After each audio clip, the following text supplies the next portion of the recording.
రాష్ట్రంలో ముఖ్యంగా విశాఖలో ఎన్నికలు సజావుగా కొనసాగలేదని హైకోర్టులో పిటిషన్ వేశామని ప్రజాశాంతి పార్టీ అధ్యక్షులు కెఏ పాల్ తెలిపారు. విశాఖ రైల్వే న్యూ కాలనీలో గల తమ పార్టీ కార్యాలయంలో మీడియా సమావేశం నిర్వహించారు. ఈ సందర్భంగా ఆయన మాట్లాడుతూ పిటిషన్ పట్ల సానుకూలంగా హైకోర్టు స్పందించిందని తెలిపారు. స్ట్రాంగ్ రూముల వద్ద సీసీ కెమెరాలు చుట్టుపక్కల ఎందుకు ఏర్పాటు చేయలేదని ప్రశ్నించారు. 2019లో ఇచ్చిన వెబ్ లింక్స్ ఇప్పుడు ఎందుకు ఇవ్వడం లేదన్నారు. పిన్నెల్లి రామకృష్ణ అనే ఒక ప్రజాప్రతినిధి బ్యాలెట్ బాక్స్ ను పగలగొట్టడంతో పాటు అనేక హింసాత్మక ఘటనలు చోటు చేసుకున్నాయని అన్నారు. గతంలో ఎప్పుడూ కూడా ఎన్నికలలో ఇంత దారుణం జరగలేదని కెఏ పాల్ అన్నారు.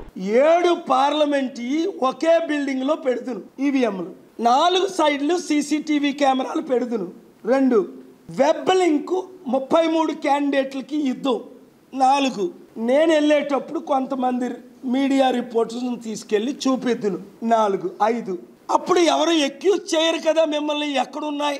జూన్ 4th స్టార్ట్ అవుద్ది. రిజల్ట్స్ వచ్చిన తర్వాత ఎలక్షన్ రిజల్ట్స్ లక్షల మంది నాకు ఓటేసింది కానీ కరెక్ట్గా కౌంట్ అవ్వకపోతే ఈవీఎంలు ఎందుకు లేట్కి వెళ్ళాయి?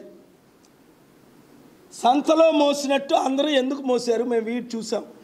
ఇన్ని ఏరియాల్లో ఎందుకు పార్క్ చేశారు? మాకు ఫోన్లు ఎందుకు అలౌ చేయట్లేదు? క్యాండిడేట్లకి వెబ్ లింకులు ఎందుకు ఇవ్వలేదు? అన్ని చుట్టుపట్ల ఎందుకు సీసీటీవీ కెమెరాలు పెట్టలేదు?